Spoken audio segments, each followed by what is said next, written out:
পুরনো ধাঁচের একটা বাড়ির সিঁড়ি বেয়ে নিচের দিকে নেমে যাচ্ছে একটি মেয়ে। সিঁড়ি দিয়ে বাড়িটার বাইরে বেরিয়ে পড়তেই মেয়েটি ডান কাঁধে একটা ঝোলানো ব্যাগ চোখে পড়ল। একবার বাঁ হাতের কবজিতে ঝোলানো হাতঘড়িটায় মেয়েটার সময় দেখল রাত ৮টা। বাইরে আসতেই সে বুঝতে পারল এখনও লোডশেডিং চলছে। একটা ঝিরিঝিরি বৃষ্টি অনেকক্ষণ থেকেই শুরু হয়েছে। লোডশেডিংয়ের অন্ধকারের মধ্যে চাঁদের হালকা আলোয় এদিক ওদিক কিছুটা দেখা যাচ্ছিল। রাস্তার দুপাশে বাড়িগুলো এখন কেমন যেন নিশ্চুপ ভূতের মতো দাঁড়িয়ে আছে। প্রতিদিনই এমন দেরি হয়ে যায়, তবে আজ একটু বেশি দেরি হয়ে গেছে তার। যত তাড়াতাড়ি সম্ভব বাড়িতে পৌঁছতে হবে। বাড়িতে অসুস্থ মা একা রয়েছে, তার জন্য দুটো ওষুধ কেনা হয়েছে, সেটা কাজের ব্যাগের মধ্যেই আছে। রাতে খাওয়া দাওয়ার পর আজ থেকেই ওষুধগুলো দিতে হবে। ওষুধের খরচ আর ডাক্তার দেখানোর পেছনে যা খরচ হয়ে যায় সেই চাপটা আর নেওয়া যাচ্ছে না। এই দুর্মূল্যের বাজারে এই একটা মাত্র কাজ করে দুটো প্রাণীর পেট কোনো রকমে চলে গেলেও বাকি আর কিছুই চলে না। তবু মনের জোরে কিছুটা এভাবেই বাবা মারা যাওয়ার পর থেকে মেয়েটা করে চলেছে। মাঝে মধ্যে বড্ড অসহায় লাগে তার। নিজের মনে এসব ভাবতে ভাবতেই রাস্তা ধরে এগিয়ে যাচ্ছিল সে। আর এসব ভেবেই বা কি হবে? কপালে যা আছে তা তো হবেই। তার মতো বয়সের মেয়েরা কোথায় বিয়ে করে সুখের সংসার করবে, উজ্জ্বল ভবিষ্যতের চিন্তা করবে? তার বদলে কি করতে হচ্ছে ওকে? মাঝে মধ্যে বড্ড রাগ হয় নিজের কপালের ওপর, কিন্তু সে জানে তার কিছুই করার নেই। মনের কথা বলার মতো একটা মানুষ তার কাছে নেই যাকে দিনের শেষে সবটা খুলে বলা যাবে, যার হাত ধরে অন্তত একবার কোনো চিন্তা ছাড়া প্রাণ খুলে কাঁদতে পারবে। মায়ের সামনে এসব কখনোই সম্ভব নয়। মা আরও ভেঙে পড়বে এতে। ডাক্তার বলেই দিয়েছে তাকে কোনো রকমে উত্তেজিত করা একদম যাবে না। একটা হার্ট অ্যাটাক ইতিমধ্যেই হয়ে গেছে, আরও একটা হলে কিন্তু এত বড় একটা পৃথিবীতে তার মা ছাড়া আর কেউই নেই। অন্যমনস্কভাবে রাস্তা হাঁটছিল মেয়েটি, তাই আজও কখন যে অন্ধকারের মধ্যে একটা লম্বা ছায়ামূর্তি তার পিছু নিয়েছে তা সে বুঝতেই পারেনি। বড় রাস্তা পেরিয়ে যখন একটা গলির মধ্যে মেয়েটি ঢুকল, তখন একবার পিছনের সামান্য পায়ের শব্দ পেয়ে ঘুরে তাকালো সে। কিন্তু আশ্চর্য, কেউই তো নেই। একবার মনে করলো সে হয়তো ভুলই শুনেছে। হাজার রকম চিন্তা ভাবনা মাথায় থাকলে যা হয় আর কি। আবার হাঁটতে হাঁটতেই সেই পেছনে আসা পায়ের শব্দটা মেয়েটি আবার পেল। এবার পেছনের দিকে ঘুরে তাকাতে কিছুক্ষণ সময় নিল সে। একবার ভাবল, এত রাতে এই অন্ধকার রাস্তার মধ্যে সে যদি কোনো বিপদে পড়ে, তার থেকে বরং পা চালিয়ে তাড়াতাড়ি বাড়ি চলে যাওয়াটাই ভালো। কিন্তু বিধি পাপ, ঠিক সেই সময় জোরে বৃষ্টি নেমে এলো। মেয়েটা কাঁধের ব্যাগটা মাথার উপর উঁচু করে সামনের দিকে আরেকটু দ্রুত এগিয়ে যাবে, এমন সময় পেছনের খুব কাছে সেই পায়ের শব্দটা আবার পেল সে, আর তার সাথেই একটা মিষ্টি গন্ধ। মেয়েটা এবার সামান্য ভয়ের সাথেই পেছনের দিকে ঘুরল। আর ঠিক সেই সময় আকাশে একবার বিদ্যুৎ চমকে উঠল। সেই বিদ্যুতের চমকে মেয়েটি দেখতে পেল তার পেছনে যে এসে দাঁড়িয়েছে তার মুখটা বিভৎস ভয়ঙ্কর। হে ঈশ্বর, কোনো মানুষকে কি এতটা ভয়ঙ্কর দেখতে হতে পারে? পেছনের সেই ভয়াল দর্শন লোকটার বড় বড় দুটো চোখ তার দিকেই যেন লোলুপ দৃষ্টিতে চেয়ে রয়েছে। সারা মুখটা তার অদ্ভুতভাবে রক্তের মতন লাল।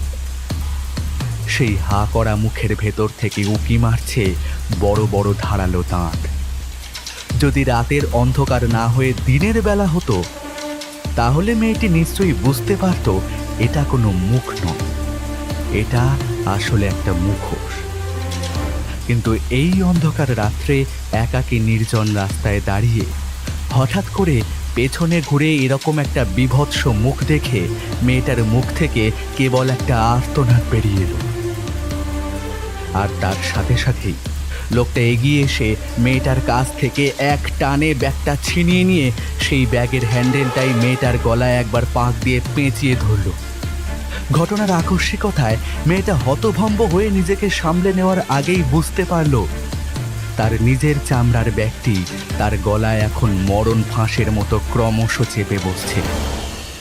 পেছনের সেই ছায়ামূর্তি মেয়েটাকে এইবার সামনে ঘুরিয়ে আরও জোরে ব্যাগটা তার গলায় চেপে ধরল। প্রচণ্ড যন্ত্রণায় ছটফট করতে করতে মেয়েটি এইবার দুই হাত দিয়ে অনেক চেষ্টা করেও লোকটির চুল ছাড়া আর কিছুই টেনে ধরতে পারল না।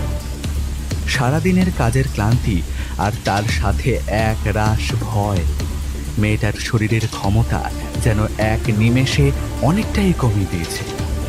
তাই মাত্র কিছুক্ষণ ছটফট করতে করতেই মেয়েটা বুঝতে পারল যেটাকে সে মুখ বলে ভাবছিল তা আদেও মুখ নয়, একটা শক্ত মুখোশ গোছের কিছু। এর সাথে সাথে সেই মিষ্টি গন্ধটা সে আবারও পেল, কিন্তু গন্ধটা যে কিসে তা সে কিছুতেই বুঝতে পারল না। ধীরে ধীরে এইবার প্রচণ্ড যন্ত্রণায় মেয়েটার দুটো চোখ ঠেলে বাইরের দিকে বেরিয়ে আসতে লাগলো। সামান্য একটু বাতাসের জন্য মেয়েটা ছটফট করতে লাগলো। আর তখনই সবচেয়ে ভয়ানক কাণ্ডটা ঘটল। মেয়েটা বুঝতে পারল তার পেছনের ছায়ামূর্তি তার গলায় পেঁচিয়ে রাখা ব্যাগটাকে টেনে ধরে তাকে মাটি থেকে উপরে তুলে নিচ্ছে। উফ, কি অসহ্য যন্ত্রণা হচ্ছে ওর! এ কি মানুষ নাকি সাক্ষাৎ পিশাচ? সেই ছায়ামূর্তির গায়ে বীভৎস জোর। মেয়েটির প্রতিরোধ ক্ষমতা এইবার ধীরে ধীরে কমে এলো। এক সময় ফুসফুসের মধ্যে জমিয়ে রাখা শেষ অক্সিজেনটুকুও যখন নিঃশেষ হয়ে গেল, তখন মেয়েটার দুটো হাত ছায়ামূর্তির চুল ছেড়ে সামনের দিকে অসাড় হয়ে ঝুলে পড়ল। এরপর সাথে সাথেই একটা ধপ করে শব্দ, আর মেয়েটার শরীরটা রাস্তার মাঝখানে লুটিয়ে পড়ল। ছায়ামূর্তিটি এইবার ভালো করে মেয়েটির কাছে ঝুঁকে তার নাকের কাছে আঙুল রেখে নিঃশ্বাস পরীক্ষা করতে লাগলো। তারপর যখন নিশ্চিত হলো যে মেয়েটি মৃত, তখন সেই চামড়ার ব্যাগটার একটা প্রান্ত ধরে মেয়েটার শরীরটা বৃষ্টির মধ্যেই রাস্তা দিয়ে টানতে টানতে গলি পেরিয়ে একটা ভাঙা বাড়ির মধ্যে নিয়ে গেল। সেখানে মেয়েটার শরীরটা শুইয়ে দিয়ে মেয়েটার শরীর থেকে একটা একটা করে তার সমস্ত পোশাক খুলে ফেলল। তারপর ছায়ামূর্তি তার নিজের শরীর থেকেও সমস্ত পোশাক খুলে ফেলে মেয়েটার সামনে বসে পড়ল হাঁটু গেড়ে। একসময় মেয়েটার শরীরের উপর লম্বালম্বিভাবে শুয়ে নিজের মুখ থেকে মুখোশটা নামিয়ে রাখল লোকটা। তারপর মেয়েটার ঠোঁটের ওপর নিজের ঠোঁটটা রাখল, আর সাথে সাথেই সেই ছায়ামূর্তির মুখে এইবার একটা নৃশংস তৃপ্তির হাসি ফুটে উঠল। ঠিক সেই সময় আরও একবার বিদ্যুৎ চমকে উঠল, আর সেই বিদ্যুতের আলোতে দেখা গেল দুটো উলঙ্গ শরীর আদিম এক কামনায় লিপ্ত। তবে সেই দুটো শরীরের মধ্যে একটা জীবিত আর অন্যটা মৃত।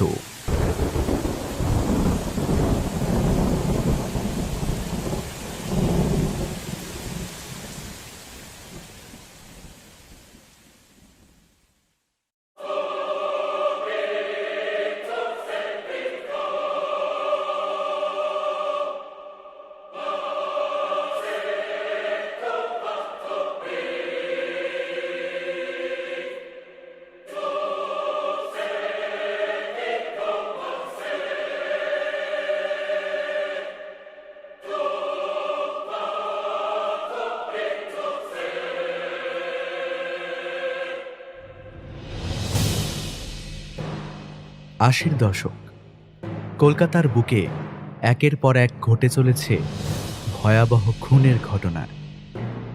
প্রতিবার ভিকটিম একজন নিরীহ মেয়ে। কোনো সূত্র নেই।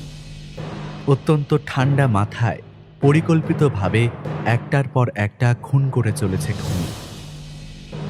এই খুনের তদন্তেই এইবার ডাক পড়ল সিবিআই অফিসার বিক্রম বাগচি। সিঁড়ি দিয়ে উঠতে উঠতেই আবিরের বিরক্তি ভাবটা আরও একটু বেড়ে উঠল। কলেজের পঞ্চম সেমিস্টারের পরীক্ষা এই কিছুদিন আগেই শেষ হয়েছে। তার মধ্যেই এতগুলো অ্যাসাইনমেন্টস। এরা কি ছাত্রদের মানুষ বলে মনে করে না? এভাবে হয় নাকি? অন্তত 2-1টা দিন হাত পা খুলে বিশ্রাম করাটাও তো দরকার। না হলে সারাদিন কলেজ, টিউশন আর নিজের কাজকর্মের ভিড়ে নিজের জন্য তো আজকাল সময়ই পাওয়া যায় না। এইসব ভাবতে ভাবতেই আবির সিঁড়ির শেষ ধাপটা উঠেই বাঁদিকে ঘুরল।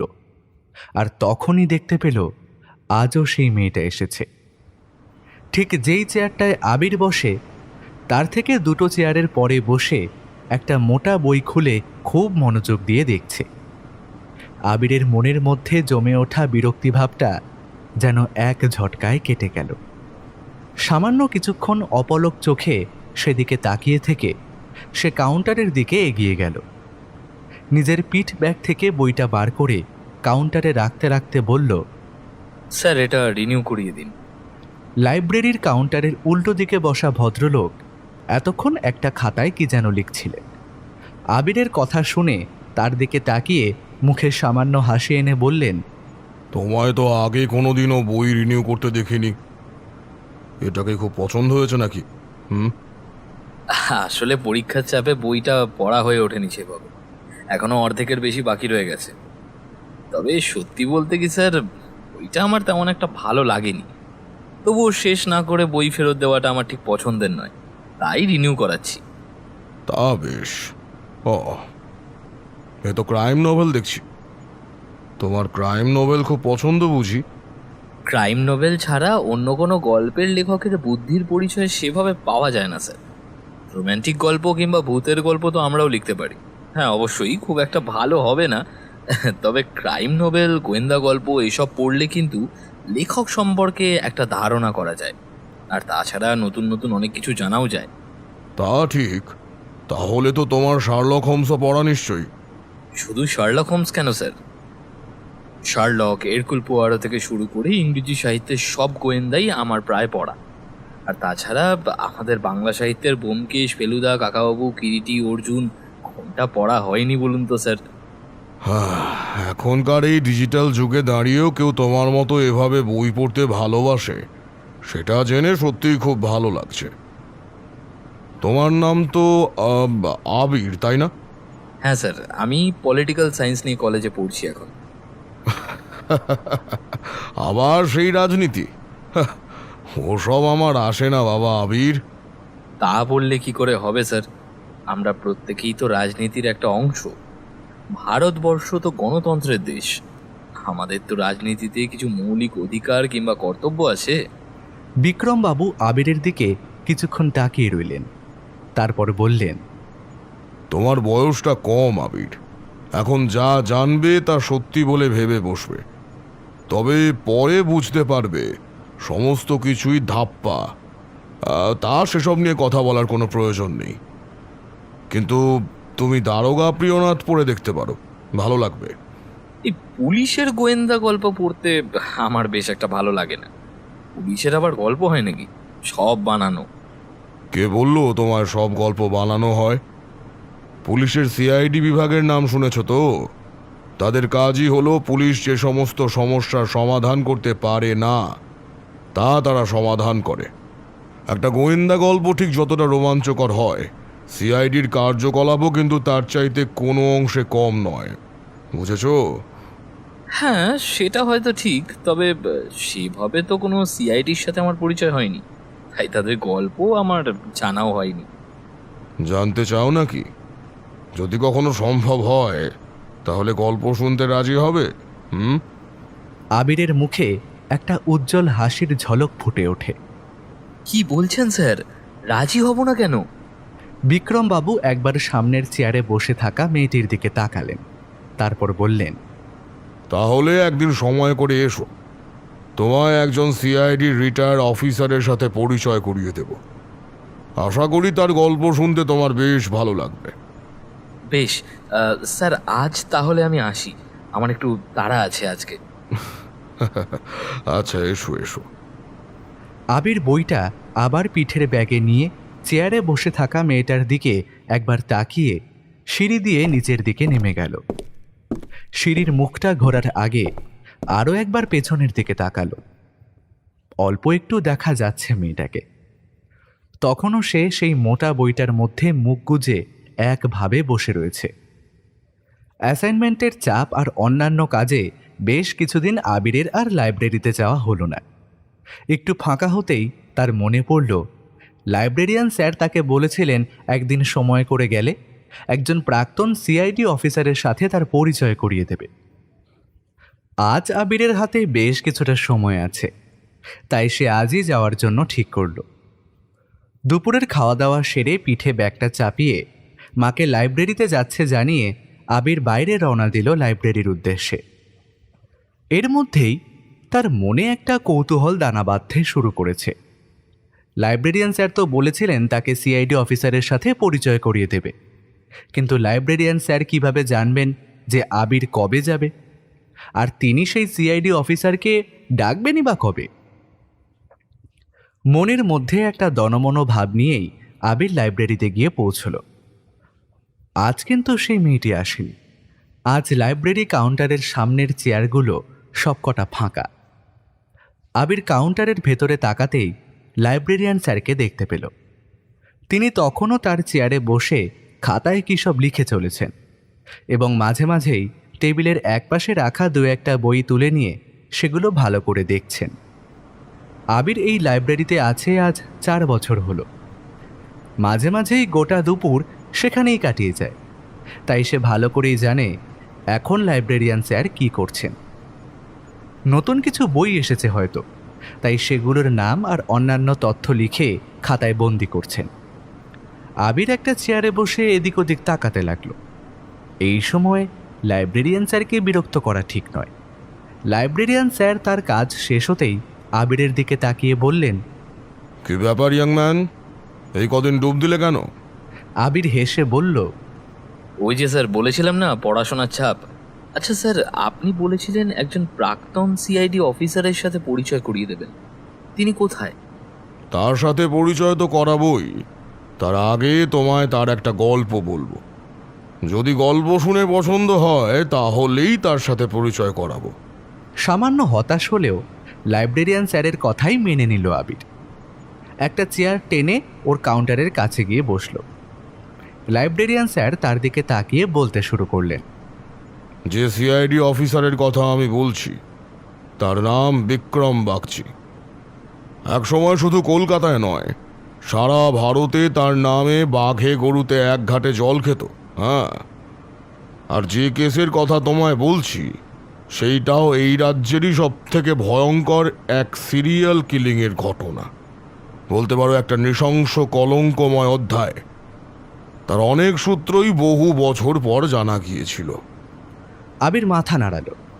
তার কেন জানি না মনে হচ্ছিল একটা বেশ সুন্দর রহস্য গল্প সে শুনতে চলেছে। বাংলায় যেমন একটা শব্দ আছে ভয়ঙ্কর সুন্দর বলে, ঠিক তেমনই কোনো একটা গল্প লাইব্রেরিয়ান স্যারের মুখ থেকে সে আজ শুনবে। অত্যন্ত আগ্রহের সঙ্গেই সে বলল, হ্যাঁ, এইবার গল্পটা শুরু করুন স্যার, আর অপেক্ষা করতে পারছি না। শোনো তবে সেই ভয়ঙ্কর সিরিয়াল কিলিংয়ের ঘটনা। সাল 1980, কলিকাতা। লালবাজার থানায় বসে একজন পুলিশ অফিসার একটা কেসের ফাইল মন দিয়ে দেখছে। কেস ফাইলে অনেকগুলো ছবি সাঁটানো রয়েছে। প্রতিটি ছবি আসলে ভিকটিমের। ভিকটিম একটি মেয়ে। ভিকটিমের শরীরের ছবি বিভিন্ন অ্যাঙ্গেল থেকে তোলা হয়েছে।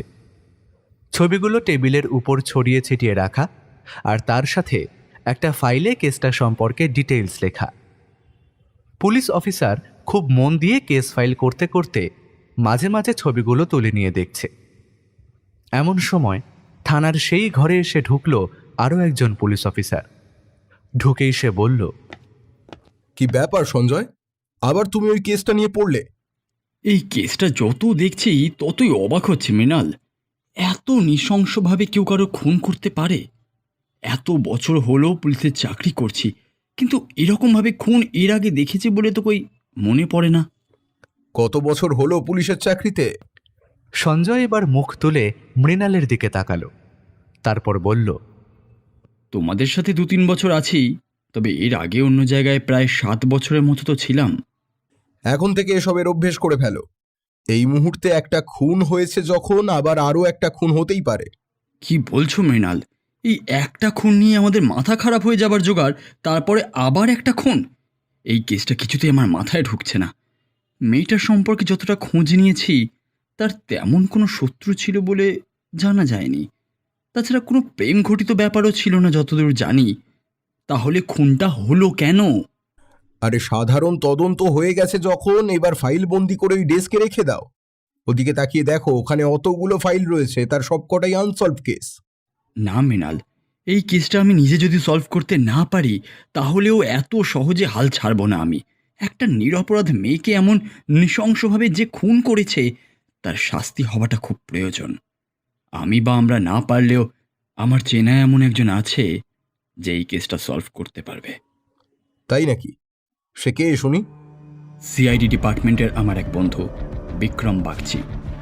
আমি আগে যেখানে পোস্টিং ছিলাম সেখানকার সব থেকে দুর্ধর্ষ ক্রিটিক্যাল কেস সে অবলীলায় সলভ করেছিল। আমি প্রয়োজন হলে তার কাছে সাহায্যের জন্য যাব, কিন্তু এই কেসটা আমি সলভ করবই মৃণাল। সঞ্জয়ের মুখে একটা শক্ত দৃঢ় রেখা ফুটে ওঠে।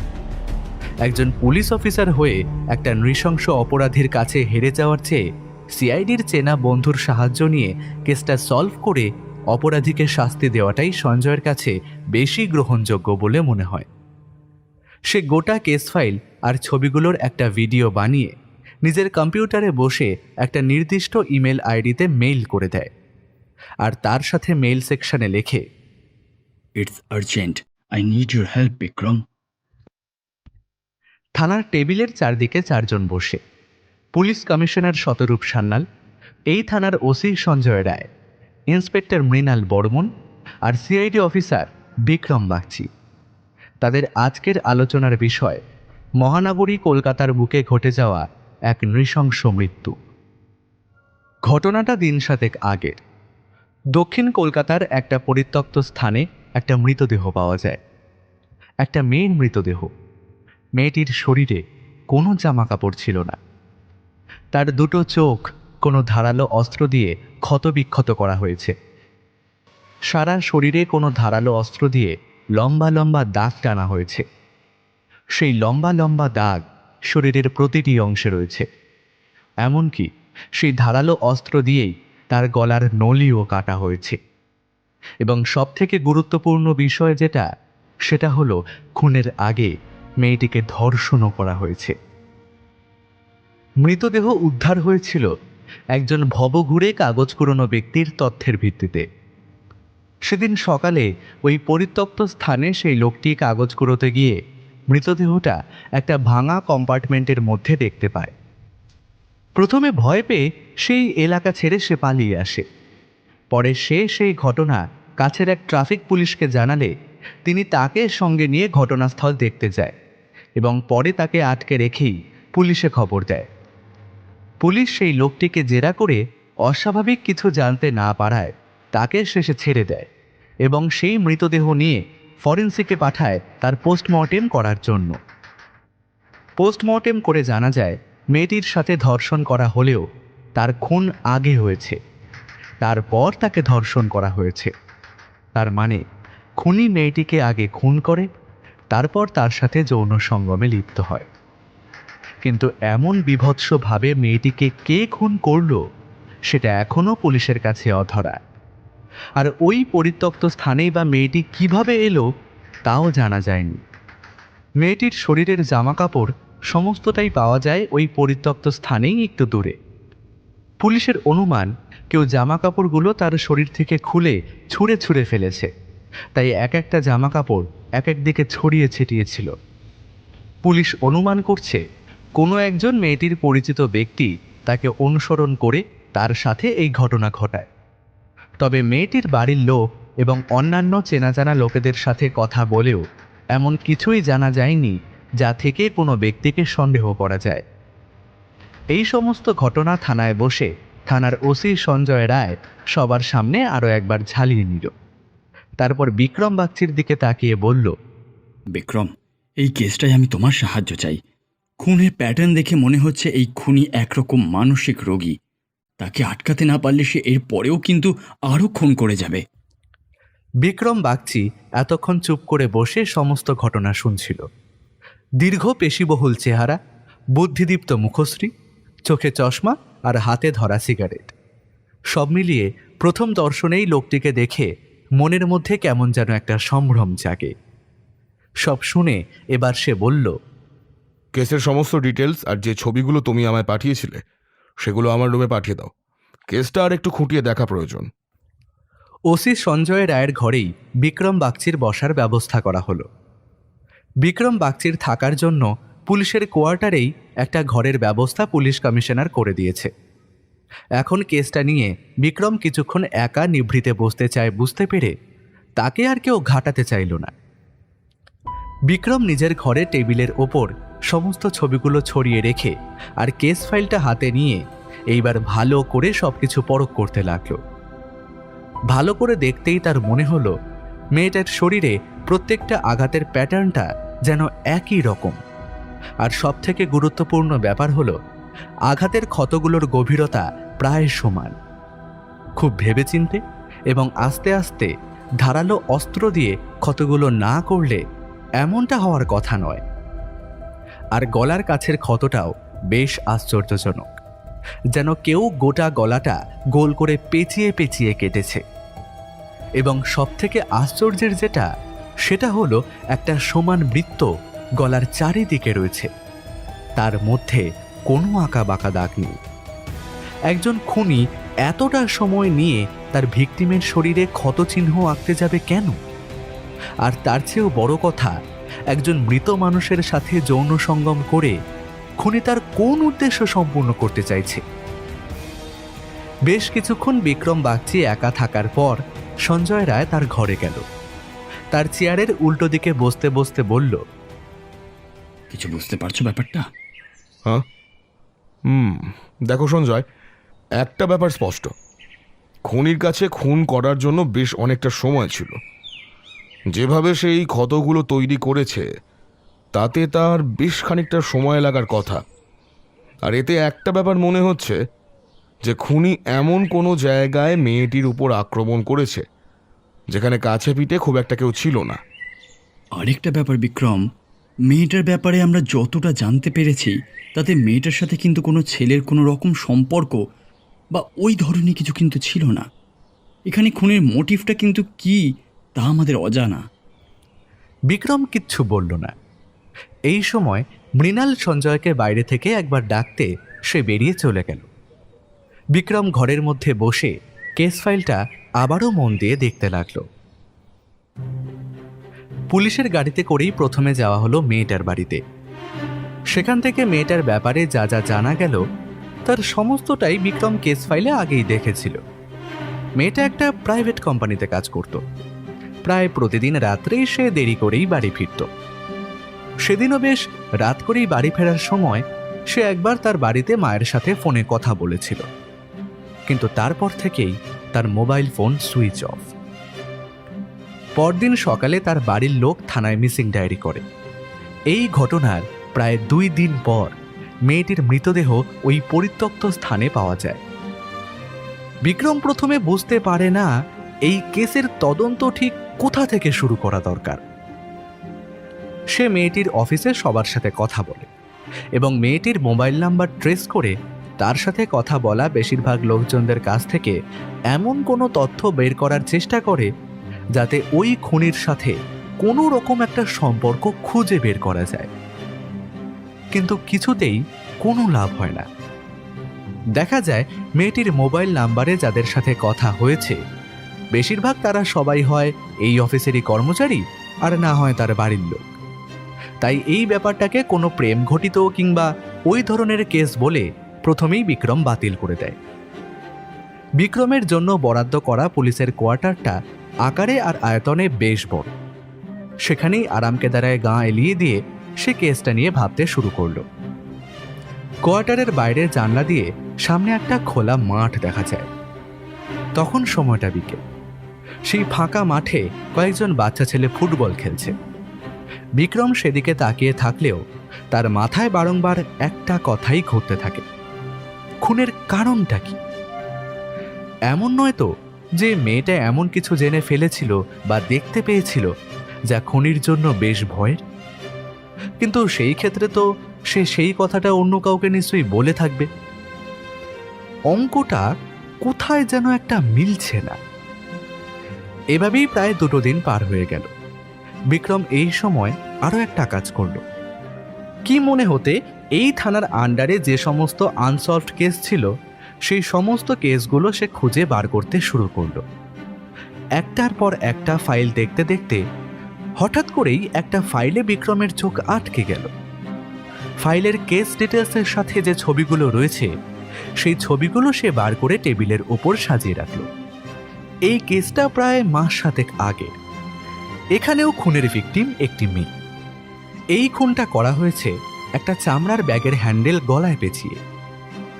পুলিশের কেস ডিটেলসে লেখা আছে এই ব্যাগটা ভিকটিমের নিজেরই। খুনটা অন্য কোথাও হয়েছে, আর তারপর মৃতদেহকে টেনে নিয়ে গিয়ে রাখা হয়েছে কোনো একটা পরিত্যক্ত স্থানে। আর সবথেকে আশ্চর্যের যেটা বিক্রমের চোখে পড়ল সেটা হলো এই কেসেও খুন করার পরে মৃতদেহকে ধর্ষণ করা হয়েছে। ব্যাপারটা বিক্রমের মাথায় এমনভাবে গেঁথে গেল যে সে সব কাজ ফেলে এইবার গোটা 2 দিন ধরে সমস্ত আনসলভড কেস খুলে খুলে দেখতে লাগলো। সঞ্জয় আর মৃণাল তার কাজকর্ম দেখে একটু অবাক হয়ে গেলেও তার সামনে বিশেষ কিছু বলতে পারল না। বিক্রমের ঘরের বাইরে মৃণাল আস্তে আস্তে বলল, সঞ্জয়, তোমার এই বন্ধু ঠিক কি করতে চাইছে বলো তো? ওই কেসটা সলভ করতে পারছে না সে বুঝলাম, কিন্তু আগের পুরনো কেসগুলো ঘেঁটে বেড়াচ্ছে কেন? সেটা তো আমিও বুঝতে পারছি না, কিন্তু বিক্রমের কাজকর্ম আমি এর আগেও দেখেছি। কোনো কারণ ছাড়া ও কিন্তু কোনো কাজ করে না। নিশ্চয়ই ও কিছু একটা আন্দাজ করতে পেরেছে। আরে পুরনো কেস ফাইল দেখে কি আন্দাজ করবে? যদি কেসগুলো সলভ করার মতো হতো তাহলে কি সেগুলো বস্তাবন্দি হয়ে পড়ে থাকতো? থাকুক গে, যা করছে করতে দাও। একসময় দেখবে ঠিক হাল ছেড়ে দিয়ে ফিরে যাবে। মৃণালের কথাটা সঞ্জয়ের ঠিক পছন্দ হলো না। বিক্রমকে সে চিনে, তার ওপর সঞ্জয়ের পুরো ভরসা আছে। একটা না একটা কিছু সে খুঁজে বের করবেই। আর যাই হোক, গোটা ভারতবর্ষ যে বিক্রম বাগচির বুদ্ধিমত্তার প্রশংসা করে সে এত সহজে হাল ছাড়া লোক নয় তা সঞ্জয় ভালো মতোই জানে। দেখতে দেখতে আরও 2 দিন এইভাবেই কেটে গেল। 5ম দিন দুপুরের দিকে বিক্রম সঞ্জয়কে তার কেবিনে ডেকে পাঠালো। সঞ্জয়ের সাথে মৃণাল এবং পুলিশ কমিশনার দুজনেই সেই ঘরে উপস্থিত। টেবিলের উপর মোট 6টা কেস ফাইল খোলা। সেখানেই ছড়িয়ে ছিটিয়ে রাখা আছে 6 জন ভিকটিমের মৃতদেহর বিভিন্ন অ্যাঙ্গেল থেকে তোলা ছবি। বিক্রম ছবিগুলো দেখিয়ে বলল, দেখো, খুনের মোটিভ নিয়ে আমার প্রথম থেকে একটু খটকা ছিল। বিশেষত মৃত্যুর পরে মৃতদেহের সঙ্গে সঙ্গম করা হয়েছে। এসব দেখেই মনে হচ্ছিল সাধারণ কোনো খুনের ঘটনা এটা নয়। সেজন্য পুরনো কেস ফাইলগুলো ঘাঁটতে বসলাম। সেখান থেকেই এগুলো পেলাম। কেস ফাইল ঘেঁটে জানা যাচ্ছে এই 5টা মৃত্যুই হয়েছে প্রায় 5 থেকে 6 বছর আগে। কিন্তু যেটা লক্ষ্য করার তা হলো এই 5টা মৃত্যুর প্যাটার্নই কিন্তু প্রায় একই ধরনের। হ্যাঁ, এই 5টা মৃত্যু নিয়ে আমরা সে সময় তদন্ত করেছিলাম, কিন্তু কিছুই বার করতে পারিনি বলে লাস্টে কেসটা বন্ধ করে দিতে হয়। এই 5টা ভিকটিমের সাথে এই নতুন ভিকটিমের কিন্তু অনেকটা মিল রয়েছে। ভালো করে লক্ষ্য করলে দেখাই যাবে আগের 5 জন ভিকটিমও কিন্তু প্রত্যেকে মেয়ে। এই ভিকটিমের মতো তাদেরও প্রত্যেককে পাওয়া গেছে শহরের কোনো না কোনো একটা পরিত্যক্ত স্থানে। তাছাড়া খুনের প্যাটার্নগুলো অনেকটা এক। কেউ খুব নৃশংসভাবে এদেরকে খুন করেছে। অধিকাংশ ক্ষেত্রেই খুনি ভিকটিমের কোনো একটা জিনিস দিয়ে তাকে হত্যা করেছে। কখনো ভিকটিমের ব্যাগের হ্যান্ডেল, কখনো ভিকটিমের অন্তর্বাস, কখনো আবার ভিকটিমের চুলের কাঁটা। প্রতি ক্ষেত্রেই ভিকটিমের ব্যবহার করা কোনো জিনিসই খুনের অস্ত্র। তবে এক্ষেত্রে কোনো ব্যক্তিগত আক্রোশ থাকতে পারে কিংবা অন্য কিছুও হতে পারে। তবে আমার কেন জানি না মনে হচ্ছে এই 5টা খুনের সাথে এই খুনটার কোনো একটা যোগসূত্র রয়েছে। তুমি কি বলতে চাইছো বিক্রম? এই 5টা খুন আর এই 6 নম্বর খুনের খুনি একই মানুষ? দেখো, এই যে 5টা খুন যে একই মানুষের করা, সেটা আমি কিছুটা অনুমান করে বলতে পারি। তবে এই 6 নম্বর খুনটা সে নিজে না করে থাকলেও তার প্যাটার্ন অনুসরণ করে কেউ খুন করেছে, এটাও হতে পারে। কারণ যে পরপর 5টা খুন করবে, সে আচমকা এতদিন পরে তার 6 নম্বর খুনটা কেন করবে? আর এতদিন প্রায় 5-6 বছর হলো সে ছিলই বা কোথায়? বিক্রম, তুমি কেসটা কোন দিক থেকে এগোতে চাইছো? দেখুন, আমায় প্রথমে এই 5 জন ভিকটিমের ব্যাপারে খোঁজ খবর নিতে হবে।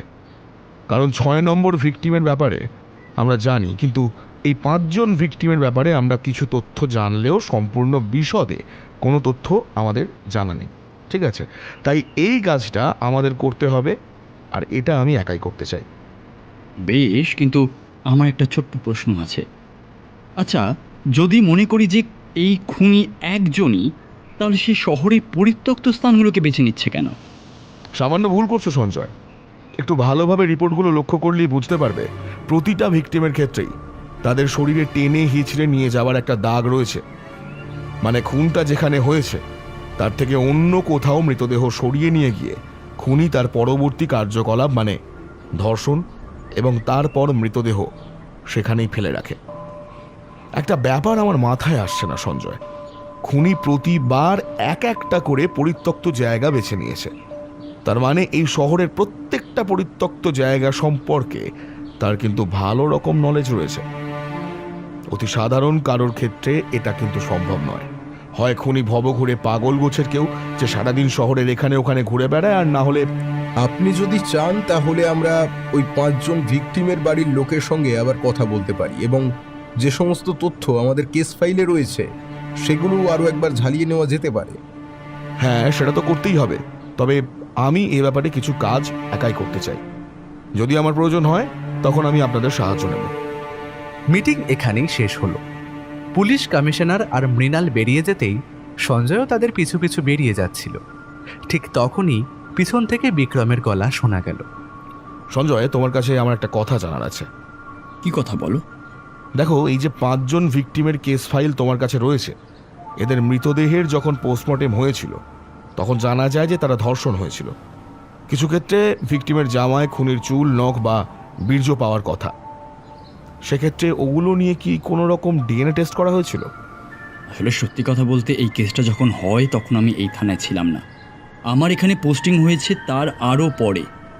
তুমি কেস ফাইল থেকে ব্যাপারটা পেয়ে যাবে, আর যদি তোমার প্রয়োজন হয় তাহলে আমি থানার পুরনো কোনো অফিসারকে তোমার সাথে কথা বলিয়ে দিতে পারি। সঞ্জয় যাকে পাঠাবে সে যেন তোমার বিশ্বস্ত হয়। হঠাৎ এরকম কথা বলছো কেন? সমস্তটা দেখে আমার মনে হচ্ছে কেসটা যতটা সহজভাবে তোমরা নিচ্ছ ততটা কিন্তু সহজ নয়। দেখো, মৃতদেহগুলোর ছবি ভালোভাবে দেখলেই বুঝতে পারবে খুনি ঠিক কতটা ভায়োলেন্ট আর কতটা হিংস্র হলে এভাবে খুন করতে পারে। আর তাছাড়া ধর্ষণ কিন্তু মৃত্যুর আগে হচ্ছে না, হচ্ছে মৃত্যুর পরে। সেক্ষেত্রে খুনির মধ্যে কোনো একটা মানসিক বিকার বা সমস্যা থাকার সম্ভাবনা রয়েছে। আচ্ছা বেশ, আমি একজনকে পাঠিয়ে দিচ্ছি তোমার কাছে। সেই ব্যাপারে তুমি আশা করি কিছু সাহায্য করতে পারবে। সঞ্জয় বেরিয়ে যাওয়ার কিছুক্ষণ পরেই মৃণাল এসে ঘরে ঢুকল। সামনের চেয়ারে বসে বলল, আপনি আমায় ডেকেছিলেন? হ্যাঁ, ডেকেছিলাম। এই কেসগুলো সম্পর্কে যা তদন্ত হয়েছিল তা সমস্তটাই কি তোমার জানা? হ্যাঁ, কারণ এই কেসগুলোর মধ্যে 2টো কেসের তদন্ত আমি করেছিলাম, আর বাকি 3টে তদন্ত যে করেছিল তা ট্রান্সফার অনেকদিন আগেই হয়ে গেছে। আচ্ছা, আমি কেস ফাইলগুলো দেখছিলাম। এখানে খুনির নখ, চুল, বীর্য যেগুলো পাওয়া গিয়েছিল সেগুলোর ডিএনএ রিপোর্ট কারো সাথেই মেলেনি বলা হয়েছে। তোমরা ঠিক কার কার সাথে ডিএনএ টেস্টের রিপোর্ট মেলানোর চেষ্টা করেছিলে বলতে পারো? পুলিশের কাছে সমস্ত খুনি অপরাধীদের একটা লিস্ট থাকে, তা তো আপনি জানেনই। সেই লিস্ট ধরেই আমরা ডিএনএ রিপোর্ট মেলানোর চেষ্টা করছিলাম। তবে কোনো ক্ষেত্রেই সেই ডিএনএ রিপোর্ট মেলেনি। তবে হ্যাঁ, এই 5টা ডিএনএ রিপোর্ট যে একজনেরই তা কিন্তু আমরা জানতে পেরেছিলাম। বিক্রম কিছুক্ষণ চুপ করে বসে রইল। তারপর বলল, 5 জন নয় মৃণাল, 6 জন। যত তাড়াতাড়ি সম্ভব এই 6 নম্বর ভিকটিমের ডিএনএ রিপোর্ট বার করে ফেলো। আর তার সাথে ওই আগের 5 জনের ডিএনএ রিপোর্টের কোনো একটা মিল পাওয়া যায় নাকি দেখো। আমার মনে হয় এক্ষেত্রেও মিল পাওয়া যাবে, আর তাতেই প্রমাণিত হবে যে এই 6টা খুন আসলে একজনই করেছে। আমি দেখছি, যত তাড়াতাড়ি করা যায় আমি চেষ্টা করছি স্যার। আর কিছু জানতে চান? বিক্রম মাথা নাড়াতেই মৃণাল এইবার ঘরের বাইরে চলে গেল। বিক্রম টেবিলের ওপর ছড়িয়ে রাখা 6টা মৃতদেহের ছবির দিকে কি যেন ভাবতে ভাবতে স্থির দৃষ্টিতে তাকিয়ে রইল। কেন কে জানে বিক্রমের কেবলই মনে হচ্ছে এই সবকটা কেসে কিছু একটা মিসিং লিংক আছে, যা সে দেখেও দেখতে পারছে না। কি সেটা?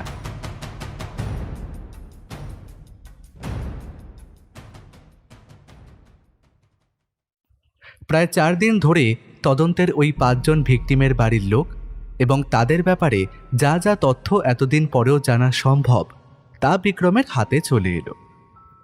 এ ব্যাপারে অবশ্য তাকে সাহায্য করেছে সঞ্জয় আর মৃণাল। এই 3 জনের উদয়স্থ খাটনিতে মোটামুটি একটা পরিপূর্ণ তথ্যের সূচি বিক্রমের কাছে এবার তৈরি হলো। মোট 6 জন ভিকটিম। 6 জনকেই যে একজন খুনি খুন করেছে সে ব্যাপারে নিশ্চিত করল ডিএনএ রিপোর্ট। 6 জনের ক্ষেত্রেই এরা কোনো প্রাইভেট কোম্পানি, দোকান, শপিং মল কিংবা এমন কোথাও কাজ করত যাতে তারা সারাদিন বাড়ির বাইরেই থাকে। এদের ব্যাপারে জানতে গিয়ে কিছু কিছু ক্ষেত্রে এদের চেনা বন্ধু বান্ধবী বা প্রেমিক কোনো ক্ষেত্রেই এমন কাউকেই পাওয়া যায়নি যার উপর সন্দেহ করা যায়। প্রত্যেকটা খুনের কোনো শক্তপোক্ত মোটিভ যেন নেই, কিংবা হয়তো আছে। প্রতিটা খুনের পরেই মৃতদেহের সঙ্গে সঙ্গম করেছে খুনি। তার মানে কি এটাই খুনির কাছে খুনের মোটিভ? অসম্ভব। কিভাবে এই কেসগুলো থেকে মাত্র একটা খুনিকে খুঁজে বের করা যাবে সেই চিন্তাই বিক্রমকে আরও যেন ভাবিয়ে তুলতে লাগলো। কোথাও কোনো সূত্র নেই যেটা বিক্রমকে সামান্য সাহায্য করবে। এর মধ্যেই একদিন বিক্রম সিদ্ধান্ত নিল 6 নম্বর ভিকটিম, মানে যার কেসটা হাতে নিয়ে এখানে সে এসেছে, তার মার্ডার স্পটটা দেখতে যাবে। ভাগ্যিস সেখানে বিক্রম গেছিল। সেটা দেখতে না গেলে হয়তো বিক্রম এই কেসটা আদেও এত তাড়াতাড়ি সলভ করতেই পারত না। ওই মার্ডার স্পটেই পাওয়া গেল এই কেসের প্রথম এবং একমাত্র সূত্র।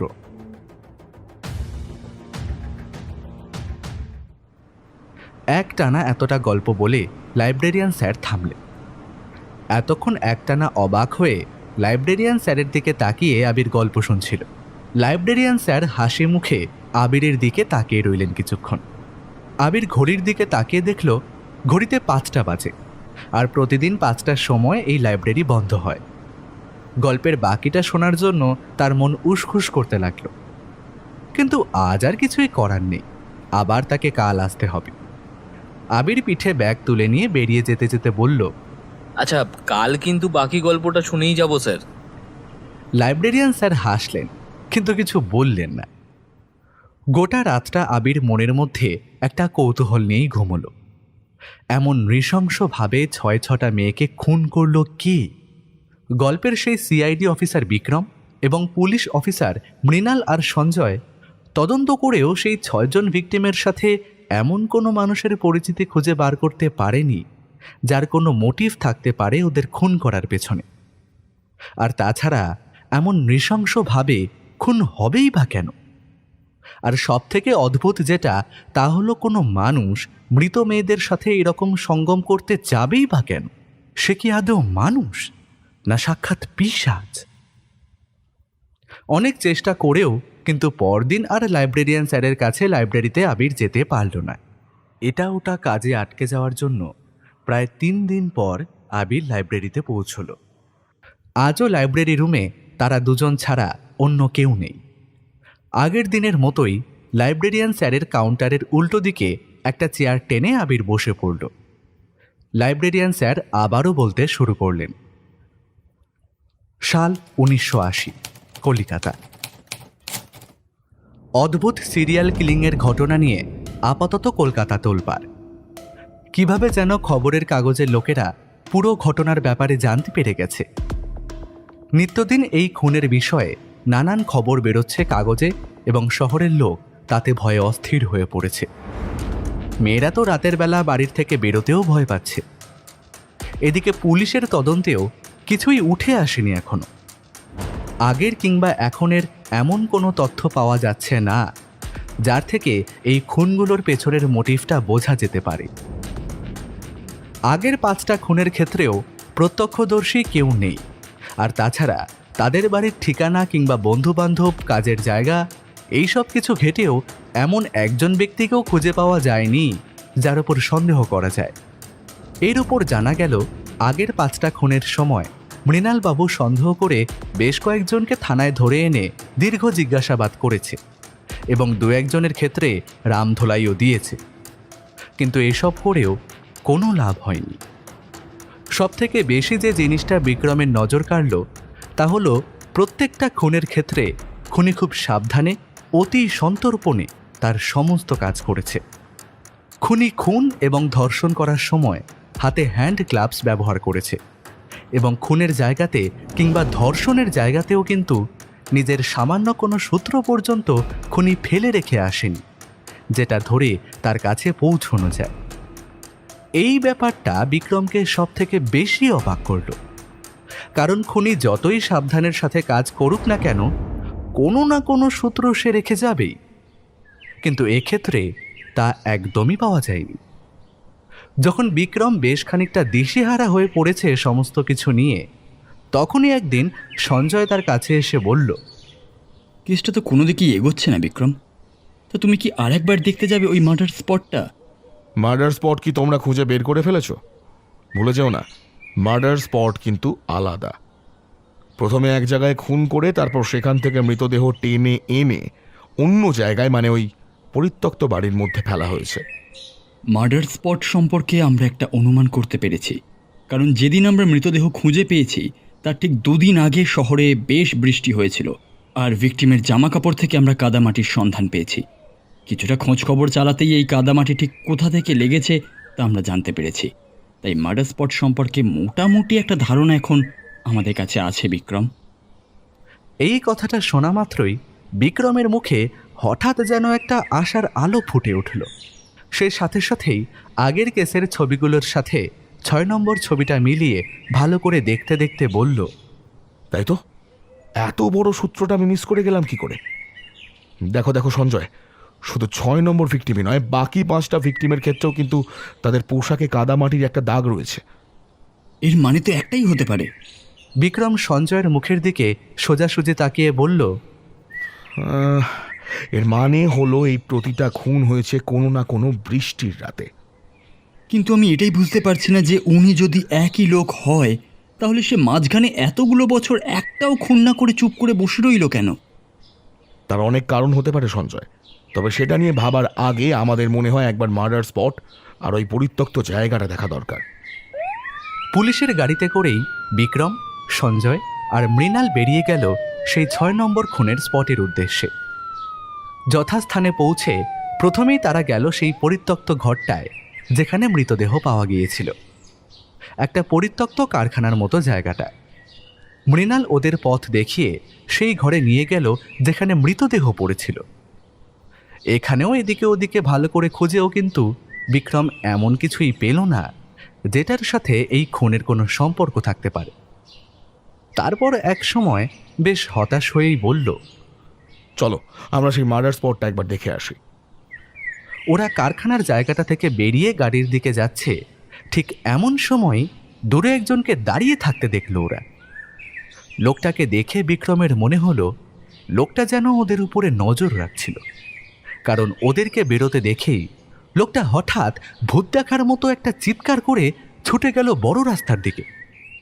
কয়েক মুহূর্ত নীরব দাঁড়িয়ে ব্যাপারটা উপলব্ধি করেই বিক্রমও ছুটতে লাগলো তাকে লক্ষ্য করে। বিক্রমের পিছন পিছন ছুটে গেল মৃণাল আর সঞ্জয়। লোকটা এলোমেলোভাবে ছুটতে ছুটতে মাঝে মাঝেই পেছনে ওদের দিকে তাকাচ্ছে। বিক্রম সবার সামনে, তার পিছনে বাকি দুজনও ছুটে আসছে লোকটাকে ধরার জন্য। ছোট রাস্তা পেরিয়ে বড় রাস্তায় উঠল এবার লোকটা। ওরাও তার পিছু পিছু বড় রাস্তায় গিয়ে উঠল।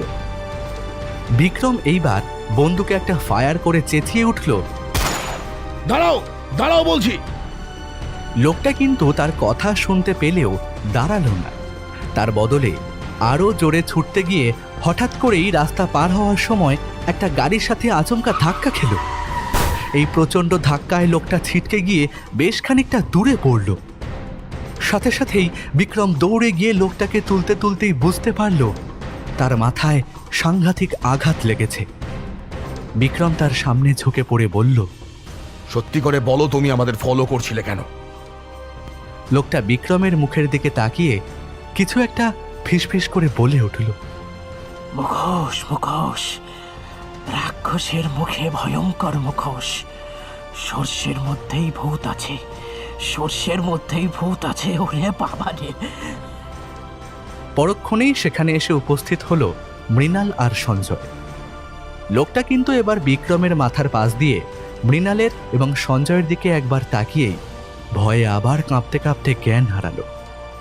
কিন্তু মৃণাল আর সঞ্জয় আসার আগেই লোকটা কিন্তু কিছু একটা কথা বিক্রমকে বলেছিল ফিসফিস করে, যেটা বিক্রম ছাড়া আর অন্য কেউ শুনতে পায়নি। কি সেই কথাটা? লোকটাকে হাসপাতালে পাঠাবার ব্যবস্থা করে বিক্রম আবার নিজের কোয়ার্টারে ফিরে এলো। কেসটা বড় অদ্ভুত লাগছে তার কাছে। একটা সামান্য কোনো প্রমাণ নেই কেসটায়। এত সুন্দর করে এতগুলো খুন কেউ কিভাবে করতে পারে? একটা না একটা ভুল কি সে করবে না? এসব নিয়ে ভাবছে ঠিক সেই সময় সেই অ্যাক্সিডেন্টে হাসপাতালে ভর্তি হওয়া লোকটার বলা কথাটা তার মনে পড়ল। লোকটা কোনো একটা মুখোশের কথা বলছিল না? তাহলে কি আততায়ী কোনো মুখোশ পরে খুন করে? সেই জন্যেই তার মুখ কেউ দেখেনি। আর সর্ষের মধ্যে ভূত, এই কথাটা হঠাৎ বলল কেন পাগলটা? বিক্রমের কেমন যেন মনে হচ্ছে ওই ভবঘুরে পাগলটাই এই কেসের একমাত্র সাক্ষী, যে নিজের চোখে এই খুন হতে দেখেছে। কিন্তু ওর কথা যদি সত্যি হয় তাহলে... এই কথাগুলো ভাবার সাথে সাথেই বিক্রমের মনে পড়ল লোকটা সঞ্জয় আর মৃণালকে দেখে হঠাৎ করেই অদ্ভুতভাবে ভয় পেতে শুরু করেছিল। কিন্তু কেন? ও কি আগেও ওদের কোথাও দেখেছে নাকি? নাকি লোকটা আসলে ভয় পাচ্ছিল ওদের খাকি পোশাকটাকে? হতে পারে, কারণ বিক্রম সেদিন সিভিল ড্রেসে ছিল। একমাত্র ওরা দুজনেই... হঠাৎই বিক্রমের মাথার মধ্যে গোলমাল হয়ে যাওয়া সমস্ত কিছু যেন এক মুহূর্তে জট ছাড়িয়ে হালকা হতে শুরু করল। ধর্মর করে উঠে বসে বিক্রম ফোনের রিসিভারটা তুলে নিয়ে সঞ্জয়কে ফোন করে বলল, সঞ্জয়, এই প্রতিটা কেসে যে ডিএনএ টেস্ট রিপোর্ট রয়েছে সেটার সাথে কি থানার পুলিশদের কিংবা আশেপাশের সমস্ত ডিপার্টমেন্টের পুলিশ অফিসারদের ডিএনএ টেস্টের রিপোর্ট মিলিয়ে দেখা হয়েছে? না তো, কিন্তু হঠাৎ করে পুলিশের ডিএনএর সাথে ওই ডিএনএ রিপোর্ট মিলিয়ে দেখতে যাব কেন? তুমি তো জানো এসব ব্যাপারে তাদের নিজস্ব পারমিশন ছাড়া এই কাজ করা যায় না। দেখো সঞ্জয়, তুমি নিজে যখন আমায় এই চেষ্টায় সাহায্যের জন্য ডেকেছো, তাহলে কেসটায় আমাকে আমার মতো কাজ তো করতে দিতে হবে। আর সেই কাজেই আমি তোমার সাহায্য চাইছি। তুমি একবার সমস্ত থানার অফিসার থেকে শুরু করে পুলিশের সমস্ত লোকেদের ডিএনএ টেস্ট রিপোর্টটা মিলিয়ে দেখো। আশা করছি কিছু না কিছু তুমি এখান থেকে পাবে। বিক্রম এমনভাবে কথাগুলো বলল যে সঞ্জয় আর না করতে পারল না। সে একটু সময় চেয়ে নিয়ে ফোনটা রেখে দিল। কোয়ার্টারে নিজের বিছানায় শুয়ে বিক্রম গোটা কেসটা প্রথম থেকে নিজের মতো করে সাজিয়ে নিতে লাগলো। আর সাজাতে গিয়েই তার মনে এই প্রথমবার কয়েকটা এমন সূত্র দেখা দিল যেগুলো তার সামনে ছিল, অথচ সে ব্যাপারটা সে খেয়ালই করেনি। একসময় গোটা ব্যাপারটাই মাথার মধ্যে সাজিয়ে নেওয়ার পর সে অপেক্ষা করতে লাগলো কালকের দিনের জন্য। কারণ কাল পর্যন্ত অপেক্ষা না করলে ডিএনএ টেস্টের রিপোর্টটা আসবে না। আর বিক্রমের মনে হচ্ছে এখানেই কিছু একটা ঘটবে। কি ঘটতে পারে সেই বিষয়ে কিছুটা আন্দাজ হয়তো ও করতে পেরেছিল। এর মধ্যেই বিক্রম কিন্তু আরও একটা কাজ সেরে ফেলল। প্রত্যেকটা কেসের ডেট অনুযায়ী সে পরপর কেসগুলোকে সাজিয়ে ফেলল। প্রথমে 5টা কেস, আর তারপর এই নতুন কেসটা সাজাতে গিয়ে দেখা গেল প্রথম 5টা কেসের মধ্যে খুব বেশি সময়ের ব্যবধান নেই। বড়জোর 2 বছরের মধ্যে এই 5টা খুন হয়েছে। তারপর আবার প্রায় 5 বছর পর এই খুনটা।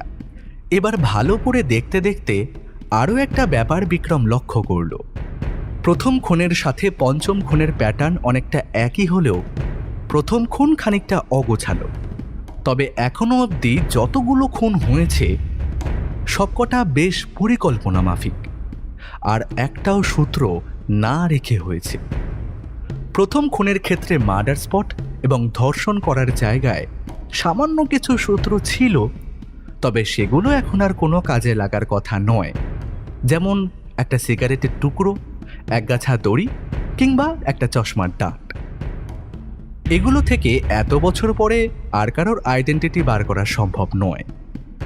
এগুলো দেখতে দেখতে হঠাৎ করে বিক্রমের মাথায় একটা অদ্ভুত সম্ভাবনা দেখা গেল, কিন্তু আপাতত সে সেই সম্ভাবনাটাকে একপাশে সরিয়ে রেখে কেসটায় মন দিল। আর সাথে সাথেই তার মনে হলো ওই পাগল ছেলেটা সঞ্জয় আর মৃণালকে দেখে এতটা ভয় পেল কেন? কেন এবার সে তাদের দেখে ওইভাবে পালাচ্ছিল? তার মানে কি সে কিছু দেখেছিল ওই মেয়েটার খুনের ব্যাপারে? গোটা একটা দিন সময় নেওয়ার পর বিক্রম প্রথমেই টেলিফোন করল পুলিশ কমিশনারকে। তার সাথে কিছুক্ষণ কথা বলে বিক্রম তার অনুমানটা জানালো। পুলিশ কমিশনার বিক্রমের কথায় কিছুটা অবাক হয়ে বললেন, বিক্রম, তুমি যা বলছো তার ব্যাপারে কি তুমি নিশ্চিত? মানে বুঝতেই পারছো তো, এত বড় একটা ব্যাপার। যদি তোমার ভুল হয় তাহলে কিন্তু বেশ সমস্যায় পড়তে হবে আমাকে। You know that. কয়েকটা ব্যাপারে আমার সন্দেহ হচ্ছে স্যার, বিশেষ করে ওই ভবঘুরে পাগল ধরনের ছেলেটার আচরণ থেকে আমার এটাই মনে হয়েছে। তবে তার সাথে আমি এর মাঝে একবার কথা বলে নিচ্ছি। আমি যেটা বললাম সেটার একটা ব্যবস্থা করুন। পুলিশ কমিশনার তার ব্যবস্থা করে দেবে বলে টেলিফোন কেটে দিলেন। বিক্রম বেরিয়ে হাসপাতালের দিকে চলল। সেই ছেলেটির সাথে একবার কথা বলা দরকার। হাসপাতালে গিয়ে কিন্তু ছেলেটির সাথে দেখা হলো না। নার্স জানালো একটু সুস্থ হতেই সে কোথায় যেন পালিয়ে গেছে। তবে নার্সের কাছ থেকে একটা কথা জানা গেল, বারবার সে কোনো একটা মুখোশের কথা বলছিল, যেন কিছু দেখে সে খুব ভয় পেয়েছে। স্যার, ওই লোকটা একটা মুখোশের কথা বলছিল, একটা ভয়ঙ্কর মুখোশ। জ্ঞান ফেরার সাথে সাথেই কেবল ওই মুখোশটার কথা বলছিল। দুটো বড় বড় চোখ, লম্বা ধারালো দাঁত আর লাল রঙের মুখোশ। আর কিছু বলছিল? কে পড়েছিল মুখোশটা, বা কাউকে সে দেখেছে নাকি? নার্সের সাথে আরও একটু কথা বলে বিক্রম বুঝতে পারল তার ভয়টা আসলে মৃণাল কিংবা সঞ্জয়কে নয়।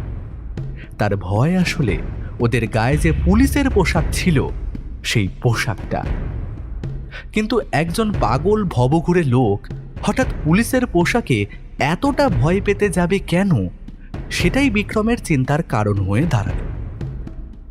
পুলিশ কমিশনার বিক্রমের কথা মতো সমস্ত কাজ করতে লাগলেন, এবং সেই কাজ করার ফলে তার হাতে এমন একটা তথ্য বেরিয়ে এলো যা তার মাথা ঘুরিয়ে দেওয়ার জোগাড়। সেটা বিক্রমকে জানাতেই বিক্রম যেন আনন্দে লাফিয়ে উঠে বলল, আমি এটাই সন্দেহ করছিলাম। আপনি একবার থানায় চলে আসুন, সবার সাথে ব্যাপারটা নিয়ে কথা বলবো। কিন্তু বিক্রম, আমরা যখন নিশ্চিত হয়ে গেছি কে খুনি, তাহলে সরাসরি তাকে গ্রেপ্তার না করে? আমার উপর ভরসা রাখুন। আমরা একবার খুনির সন্ধান পেয়ে গেছি যখন, আজ তাকে গ্রেপ্তার করবই। থানার ঘরে আগের বারের মতোই বসে আছে পুলিশ কমিশনার, বিক্রম, সঞ্জয় আর মৃণাল। পুলিশ কমিশনারের হাতে কয়েকটা কাগজ। সে কাগজে এখনো পর্যন্ত হওয়া প্রত্যেকটা খুনের স্পট থেকে পাওয়া খুনির ডিএনএ রিপোর্ট, এবং তার সাথেই নতুন কয়েকজনের রিপোর্ট মিলিয়ে বার করা কাগজপত্র। এই কাগজগুলোই খুনিকে ধরিয়ে দিতে পারে, কিন্তু তার আগে হয়তো বিক্রম এই বিষয় নিয়ে কিছু আলোচনা করতে চায়। আমি যখন এখানে কেসটা নিয়ে তদন্ত করতে আসি তখন ভেবেছিলাম অতি সাধারণ কোনো খুনি এই খুনটা করেছে, কিন্তু আশ্চর্যজনকভাবে এই খুনের কিংবা ধর্ষণের সাথে খুনি সামান্য একটা প্রমাণও রেখে যায়নি। এ ব্যাপারটা আমার বেশ অবাক লাগে, কারণ খুনি যতই সাবধানে কাজ করুক না কেন, কোনো না কোনো একটা প্রমাণ কিন্তু সে রেখে যাবেই। এই ক্ষেত্রে কিন্তু তা হয়নি।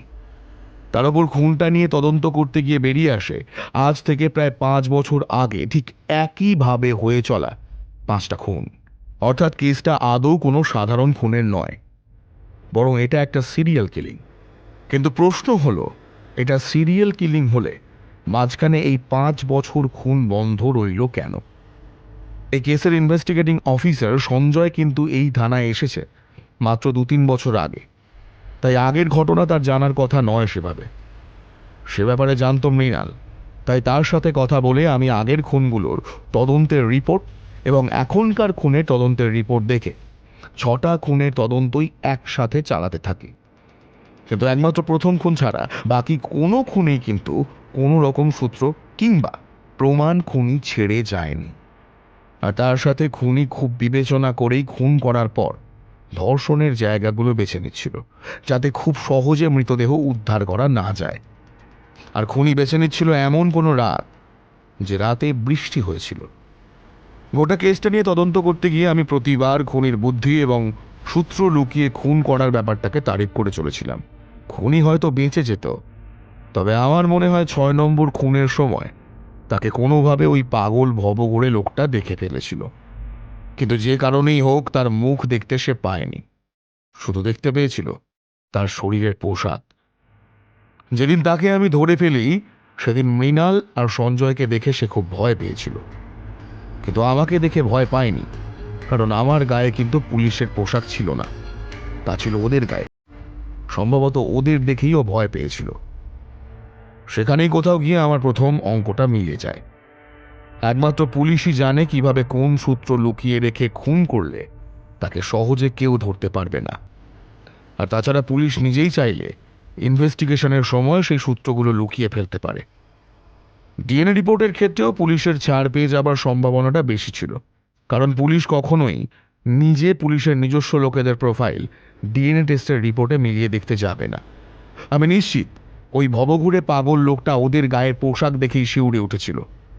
এই সব দিক থেকে এরকম নিশ্চিত হয়ে ডিএনএ রিপোর্ট মিলিয়ে দেখার কাজটা আমিই করি পুলিশ কমিশনারের সাহায্য নিয়ে। আর ঠিক তখনই বেরিয়ে আসে সেই খুনির তথ্য। এখন তুমি নিজের মুখেই সবটা স্বীকার করবে নাকি আমাদের ডিএনএ টেস্টের রিপোর্ট পেশ করতে হবে মিস্টার মৃণাল? বিক্রমের এই কথায় সঞ্জয় অবাক হয়ে মৃণালের দিকে তাকায়। তার মুখ তখন ফ্যাকাশে হয়ে গেছে। পরক্ষণেই তার গোটা মুখে ফুটে উঠল একটা অকৃত্রিম রাগের চিহ্ন।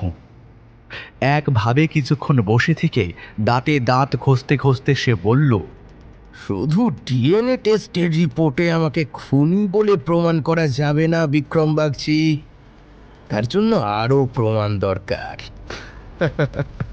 অবশ্যই প্রমাণ তো দরকার, আর সেই প্রমাণ জোগাড়ের কাজ কিছুটা আমি নিজেই এগিয়ে রেখেছি। তুমি যে পুলিশের টহলদারির কাজ করার পাশাপাশি ভিকটিমের উপরে নজর রাখতে, তার কিছু প্রমাণ আমার কাছে রয়েছে। তোমার সাথে যাওয়া কনস্টেবল এবং কয়েকজন ইন্সপেক্টর আমায় এই তথ্য দিয়েছে। এমনকি শেষবার যখন তুমি খুনটা করলে সেদিন রাতে তুমি হঠাৎ করেই কাজ থেকে ছুটি নিয়ে বেরিয়ে পড়েছিলে, বলেছিলে শরীর অসুস্থ তাই বাড়ি যাচ্ছ। কিন্তু তোমার স্ত্রীর সাথে কথা বলে আমি জানতে পেরেছি সেদিন রাতে তুমি অনেক দেরি করে বাড়ি ফিরেছিলে। এ ব্যাপারে কোনো অ্যালিবাই তোমার কাছে আছে? মৃণাল এই কথার উত্তরে কিছুই বলল না।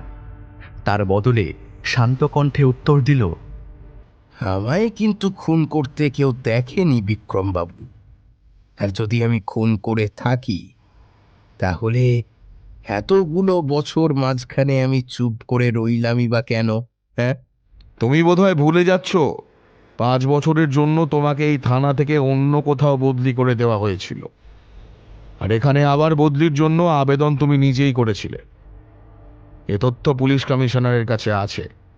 এখানে এসে তুমি কিছুদিন সময় নিয়েছিলে তোমার পরের ভিকটিম বেছে নিয়ে তাকে অনুসরণ করতে, এবং তারপরেই তুমি এই কাজটা করো। আমার মনে হয় ওই দিন খুনের সময় তোমাকে ওই ভবঘুরে পাগলটা দেখে ফেলেছিল, আর তাই সে পুলিশের জামা দেখে ভয় পেয়েছিল।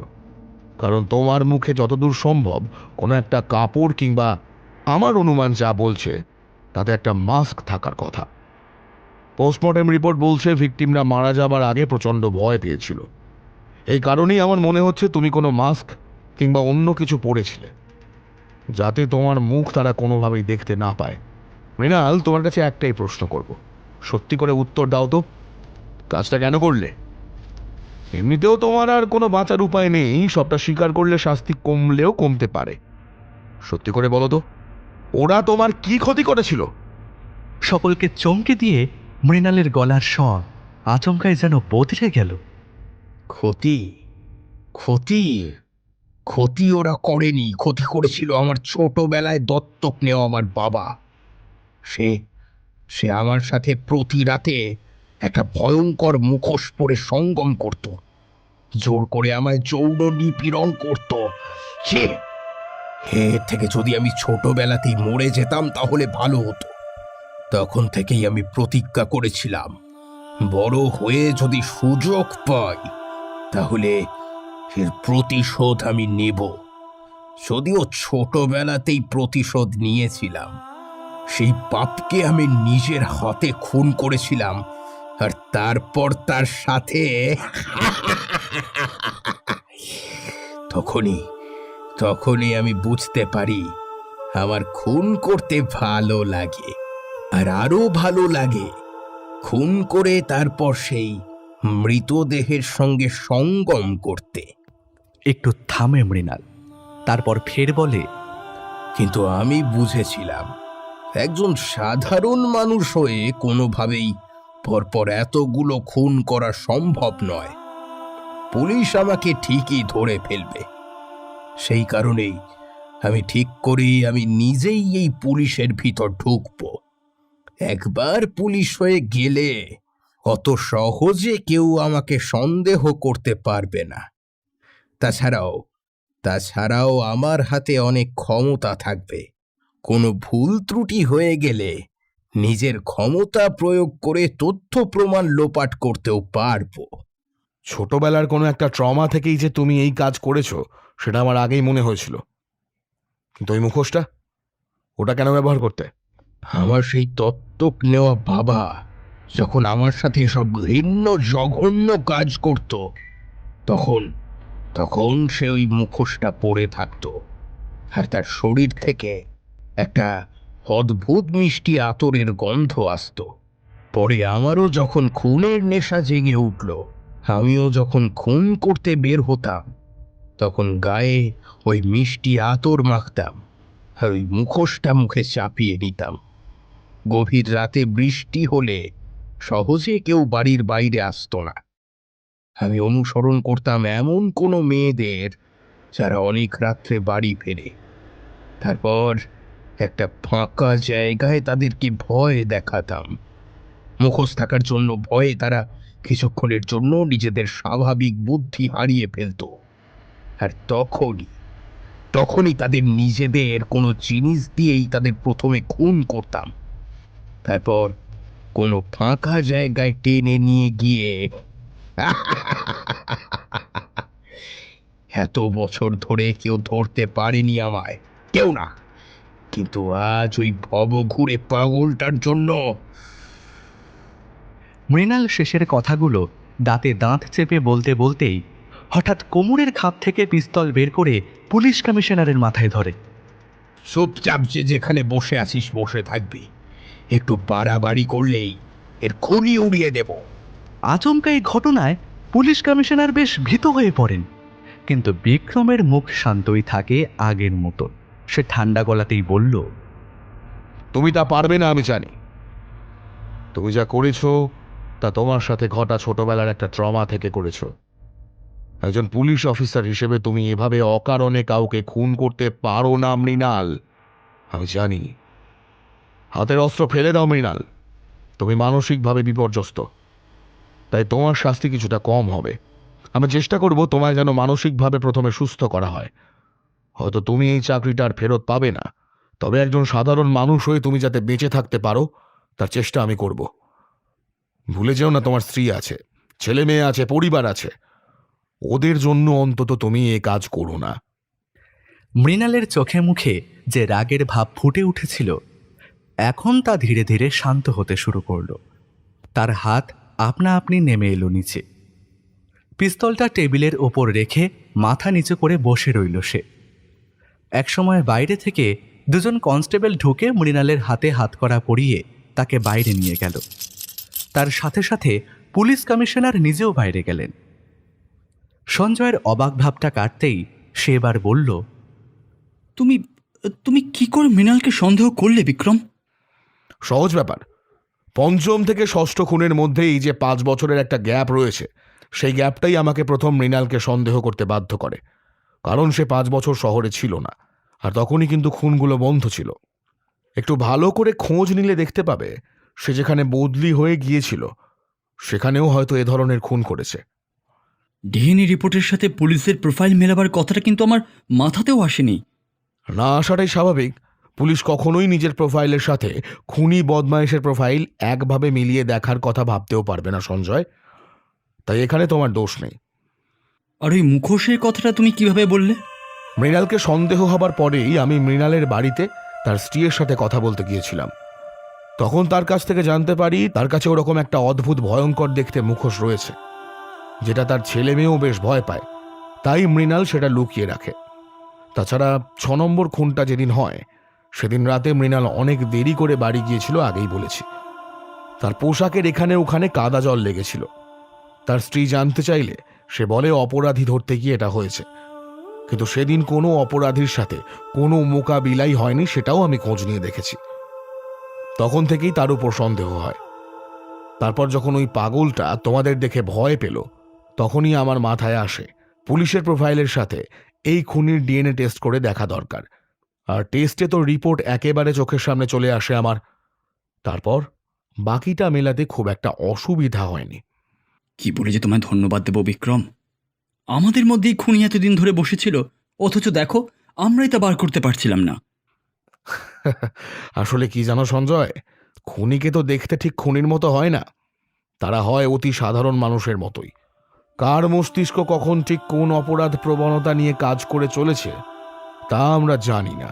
মৃণালের ছোটবেলার ব্যাপারে খোঁজ নিতে গিয়ে কিছু ব্যাপারে আমি জানতে পেরেছিলাম, তবে সবটা জানতে পারিনি। এখন তো সবটাই শুনলাম খোদ মৃণালের মুখ থেকেই। যাক, হ্যাঁ, শেষমেশ কেস সলভড। এবার তাহলে 16 কলা পূর্ণ হলো। এই কথায় এত গম্ভীর পরিস্থিতির মধ্যেও সঞ্জয় হেসে উঠল। লাইব্রেরিয়ান স্যার থামতেই অবাক হয়ে আবির তার দিকে তাকিয়ে বলল, তারপর কি হলো স্যার? তারপর বিক্রম বাগচি থানা ছেড়ে নিজের জায়গায় ফিরে যায় এবং পরে পুলিশের জবানবন্দিতে মৃণাল সব কথা খুলে বলেছিল। খুনটা সে করত মানসিক বিকারগ্রস্ততার কারণে।